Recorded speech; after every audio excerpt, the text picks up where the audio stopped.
అందరికీ నమస్కారం అండి. ఈరోజు ఈ వీడియోలో మనం దీపదానం కార్తీక పౌర్ణమి రోజు ఇవ్వలేని వారు ఎప్పుడెప్పుడు ఇవ్వవచ్చు అనేది చూద్దాం. అయితే ముందుగా మనం కార్తీక పౌర్ణమి ముందే దీపదానం ఇస్తే చాలా మంచిది. ఆల్రెడీ కార్తీక మాసం ప్లేలిస్ట్లో ఉందని నేను వీడియో చేయలేదు.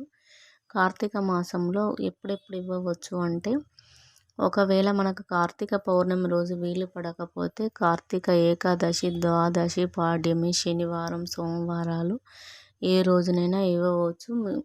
ఆఖరికి పోలిపాడ్యం రోజైనా కూడా ఇవ్వవచ్చును.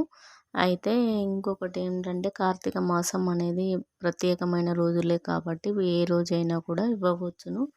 అయితే ఇది గుడిలో ఇవ్వవచ్చును, ఇంటికి బ్రాహ్మణుని పిలిచి కూడా ఇవ్వవచ్చును. కానీ అందరు బ్రాహ్మణులు ఇంటికి రావడానికి ఇష్టపడరు కాబట్టి మనం గుడిలోనూ అయినా ఈ విధంగా ఇవ్వవచ్చు. దీపదానంలో ఏమేమి ఇవ్వాలో చూద్దాం. ఈ విధంగా బియ్యం అయితే తీసుకోవాలి.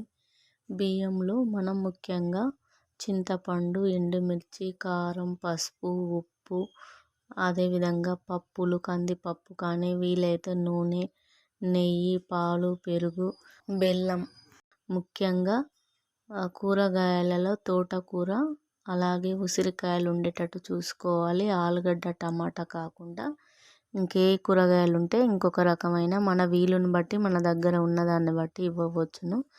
అలాగే దక్షిణ కూడా 51, 21 ఇలా 101 రూపాయలు ఎంతైనా పెట్టి ఉసిరి దీపంలో పెట్టి మనం బ్రాహ్మణుడికి ఇవ్వవచ్చును. అయితే నేను కార్తీక పౌర్ణమి రోజు ఇచ్చాను, కానీ ఇచ్చే వీడియో తీయడానికి అక్కడ క్లౌడ్గా ఉండి నేను తీయలేకపోయాను. అదేవిధంగా మనం దీపదానం ఇచ్చేటప్పుడు ఈ శ్లోకం చదవాలి. సర్వ జ్ఞానప్రదం దివ్యం సర్వ సంపత్సు కావాహం దీపదానం ప్రదాస్వామి శాంతిరస్తు సదా మమ అనే శ్లోకం చదువుతూ మనము పండితులకు దీపదానం ఇవ్వాలి. కొందరు సాలగ్రామ దానం అయినా ఇస్తారు. దీపదానం కానీ సాలగ్రామ దానం కానీ కార్తీక మాసంలో చాలా విశేషమైనది. ఇవ్వడం వల్ల మనకు అనేక పుణ్య ఫలితాలు లభిస్తాయి. ఈ వీడియోలో మనం దీపదానం ఎప్పుడెప్పుడు ఇవ్వాలి అనేది తెలుసుకున్నాం కదా. నచ్చితే లైక్ చేయండి, షేర్ చేయండి, సబ్స్క్రైబ్ చేయండి.